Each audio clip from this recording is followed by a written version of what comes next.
Amadas y amados, en esta oportunidad leemos de la Escritura Sagrada en el Nuevo Testamento el Evangelio según San Lucas, el capítulo 12, los versos 49 al verso 56. Leemos hoy de la traducción de la Biblia Dios habla hoy. Y recibimos la palabra del Señor contenida en las Escrituras en nombre de Dios Padre, Dios Hijo y Dios Espíritu Santo. Amén. Dijo Jesús lo siguiente: yo he venido a prender fuego en el mundo, y como quisiera que ya estuviera ardiendo, tengo que pasar por una terrible prueba, y como sufro hasta que se lleve a cabo. ¿Creen ustedes que he venido a traer paz a la tierra? Les digo que no, sino división. Porque de hoy en adelante 5 en una familia estarán divididos, 3 contra 2 y 2 contra 3. El padre estará contra su hijo y el hijo contra su padre, la madre contra su hija y la hija contra su madre, la suegra contra su nuera y la nuera contra su suegra. Jesús también dijo a la gente: cuando ustedes ven que las nubes se levantan por occidente, dicen que va a llover, y así sucede. Y cuando el viento sopla del sur, dicen que va a hacer calor, y lo hace. Hipócritas, si saben interpretar tan bien el aspecto del cielo y de la tierra, ¿cómo es que no saben interpretar el tiempo en que viven? Palabra de Dios. Alabado Señor. Nuestro entendimiento de los pasajes de las Escrituras es iluminado cuando conocemos, al menos generalmente, el desarrollo de dichos escritos y el contexto en el que fueron producidos. El pasaje de hoy proviene de uno de los 4 evangelios que tenemos en nuestra Biblia. Los evangelios fueron documentos que salieron a la luz pública, fíjese bien, por lo menos 40 años después de la muerte y resurrección de Jesucristo. Y pasaron en esas 4 décadas por un largo proceso de compilación, de redacción y de composición antes de alcanzar la forma final en que fueron difundidos. Gran parte de los evangelios circuló primitivamente como dichos y refranes de Jesús y narraciones sobre Jesús. Y esos dichos y narraciones fueron entonces utilizados por los diversos autores que le fueron dando forma a cada uno de los evangelios. Y por esa misma razón encontraremos en los diversos evangelios porciones de texto que son semejantes y que pueden estar en lugares distintos en la línea narrativa, pero cuando usted lo lee en uno de los evangelios y lo lee en otro y después lo lee en otro, encuentra que hay un parecido extraordinario. Al igual que los otros evangelistas, el autor del Evangelio según Lucas tomó colecciones de dichos y hechos de Jesús y los agrupó narrativamente de manera particular. Evidentemente, él estaba buscando transmitir un mensaje que fuera pertinente para su tiempo. Y siendo así, para alcanzar una comprensión adecuada de un pasaje tan complicado como el que hoy hemos leído, es necesario que tengamos cierta familiaridad con lo que estaba ocurriendo en el tiempo y el espacio en que surgió el Evangelio según Lucas. Lucas se escribió principalmente para cristianos que vivían fuera de Jerusalén en una época en que la fe cristiana no gozaba del privilegio de ser considerada como una religión oficial o al menos como una religión cultural. Más aún, era el cristianismo en ese tiempo hasta cierto punto una religión ilegal, especialmente luego de que el judaísmo rabínico antiguo descartó al movimiento cristiano diciendo que era una secta ajena, distinta, aparte a la religión judía que sí gozaba de legalidad en el Imperio Romano.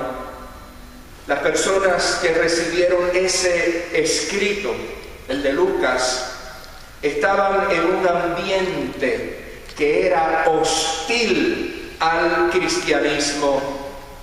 Observamos particularmente que los ejemplos de división que presenta el texto, citando expresiones antiguas del profeta Miqueas, esos ejemplos que leíamos ahí implican una división generacional.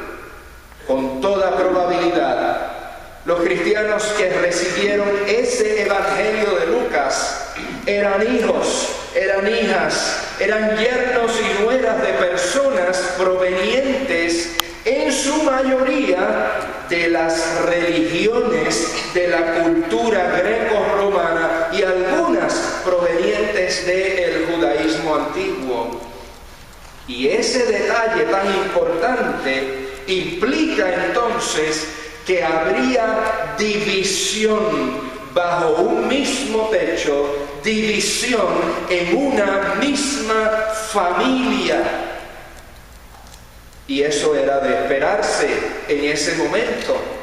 Era de esperarse particularmente porque la propuesta de Jesús, la enseñanza de Jesús, era contraria a los intereses y a los patrones sociales, políticos, económicos, culturales y religiosos de su tiempo.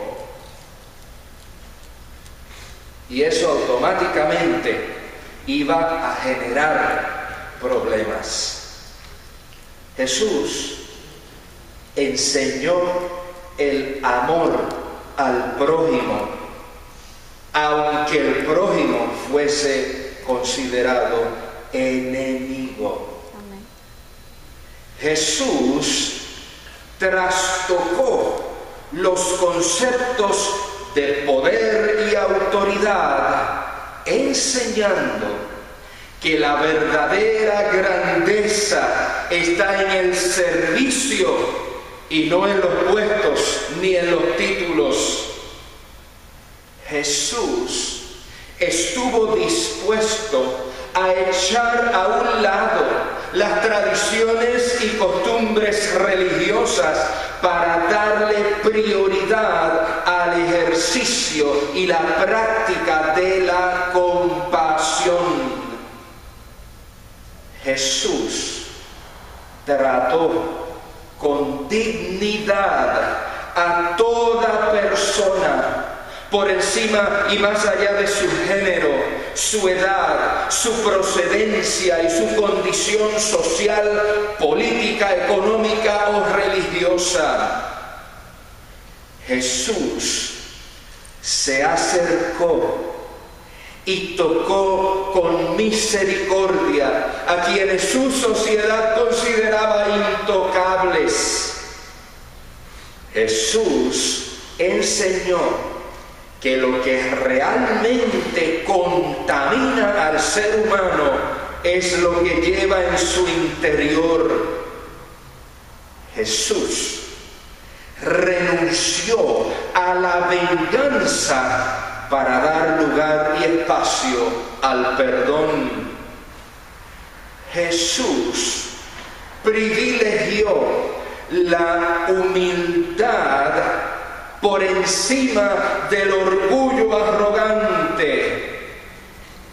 Jesús denunció la hipocresía de los religiosos que siempre andaban opinando y hablando y señalando a los demás, pero ni por casualidad se miraban a sí mismos.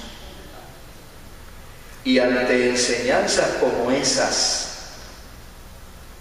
claro que la propia persona de Jesús se convertiría en motivo de división aún en el seno de la familia. Y no nos debe entonces sorprender su extraño comentario sobre la paz y la división, lo que leíamos en los primeros versos. Queridas amigas y hermanos y hermanas todas, de cara a nuestro contexto, ya hablamos un poquito del contexto del Evangelio según Lucas, pero tenemos que mirar el nuestro. Ya nosotros, de hecho, nunca vivimos allá, vivimos en otro tiempo y espacio. Y de frente a nuestro contexto, les tengo que compartir honestamente algo que perturba grandemente mi ser. A través del tiempo y las edades, la cristiandad se ha ido encerrando, distanciándose de su entorno. La iglesia cristiana ha ido perdiendo relevancia,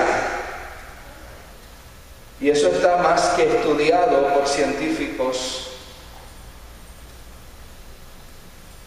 Y les recuerdo, y me recuerdo, que cuando hablamos de la iglesia cristiana en general, usted y yo somos parte de esa iglesia.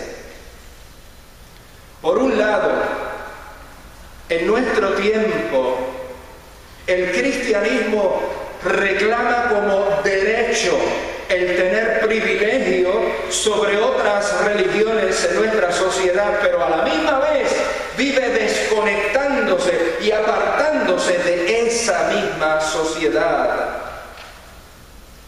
Y al aplicar las enseñanzas del texto bíblico en Lucas, encontramos en ese mismo texto un llamado del Señor a su gente, a su pueblo, para que aprendan o aprendamos a interpretar el tiempo en que vivimos.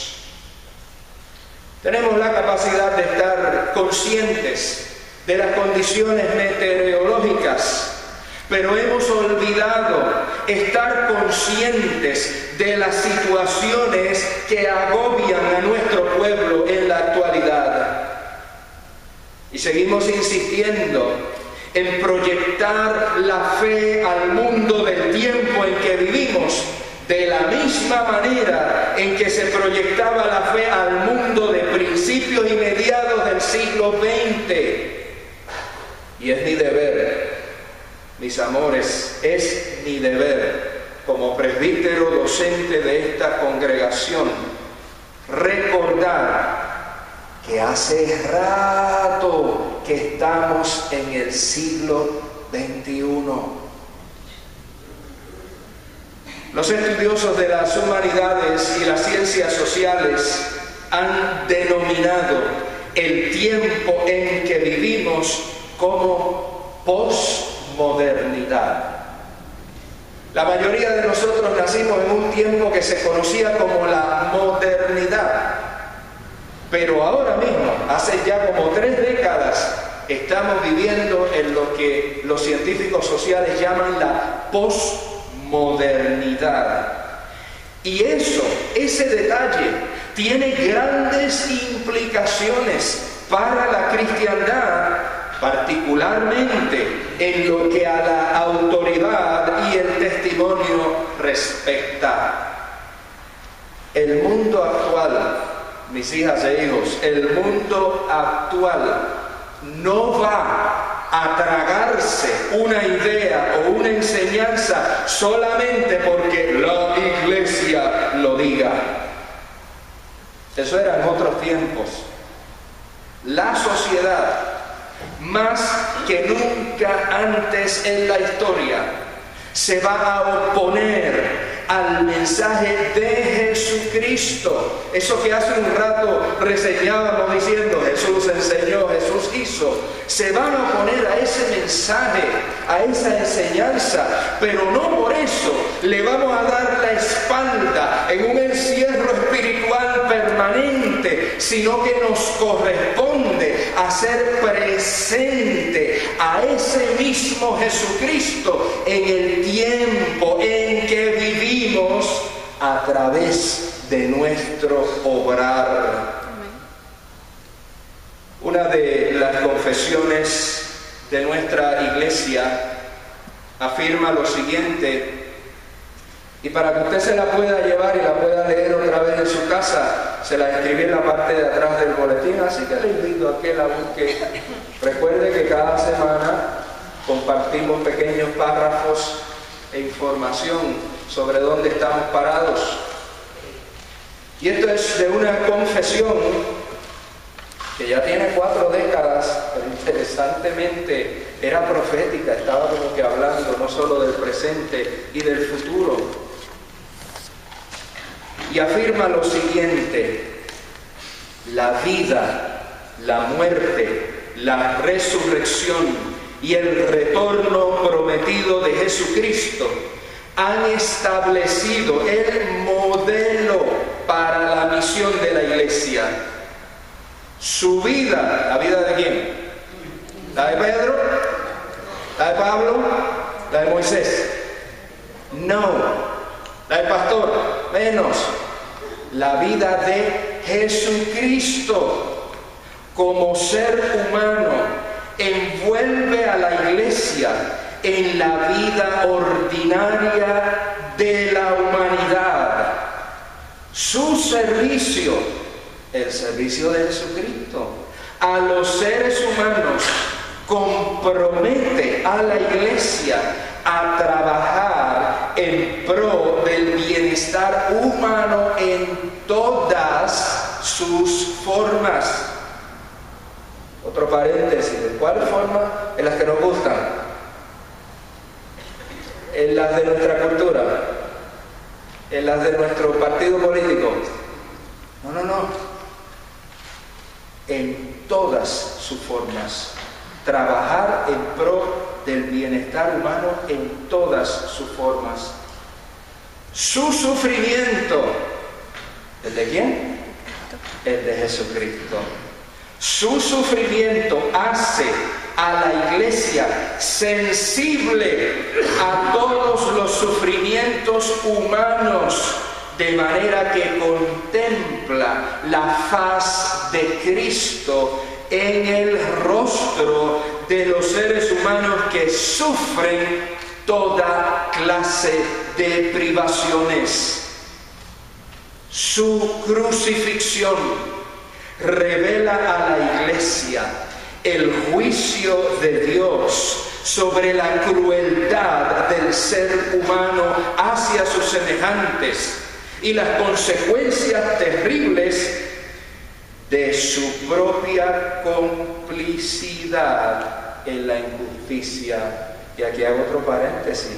Ahora es la complicidad de quién. Todo lo que habíamos estado mirando era de Jesucristo, de Jesucristo. Ahora va a decir la complicidad de la iglesia.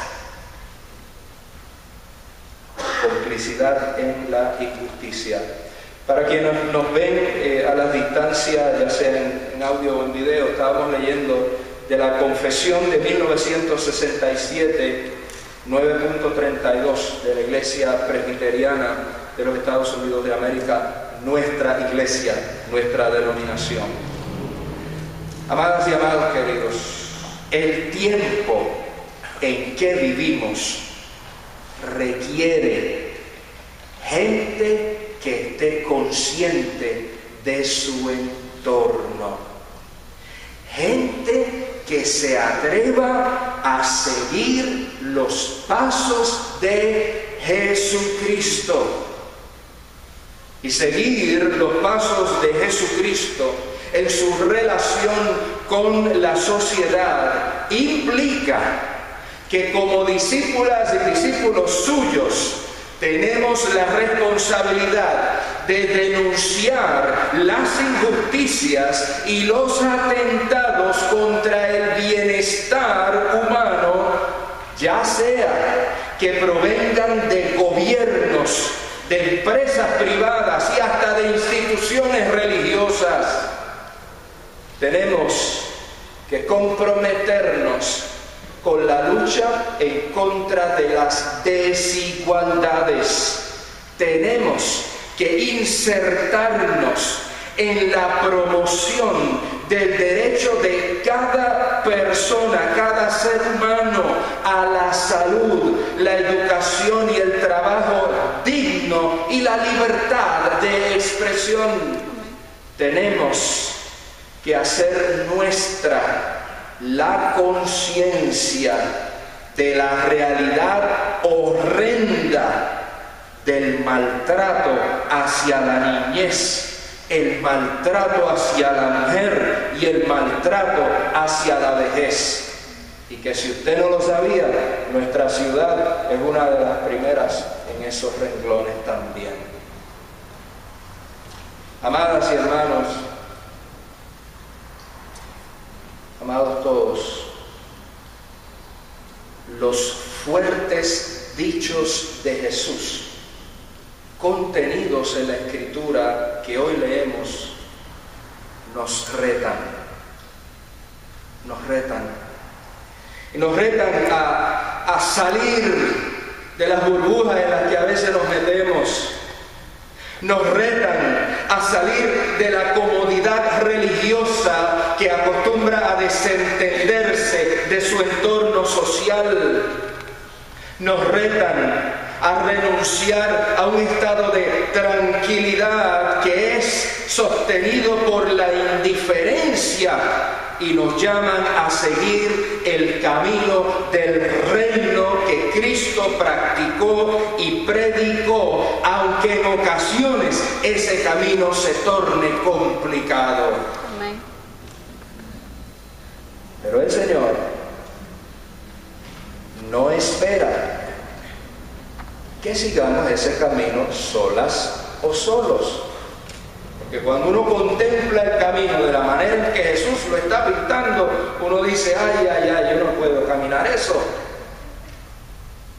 Pero si Él lo enseñó y lo demostró, es porque se puede, primero. Segundo, como decía, el Señor no espera que lo caminemos solos ni solas. Para eso, el Señor, como dice el mismo Evangelio de Lucas, nos ha bautizado con el Espíritu Santo y con fuego. Soli Deo Gloria. Amén. Padre amado y bendito Señor, ayúdanos, Dios bueno, a vivir alertas y a vivir realmente conscientes de nuestro entorno y actuar en ese entorno de la manera en que Jesús nos dio el ejemplo. Concédenos, oh Señor, el que no andemos con miedo, el que atrevamos a salirnos de nuestros encierros y comodidades espirituales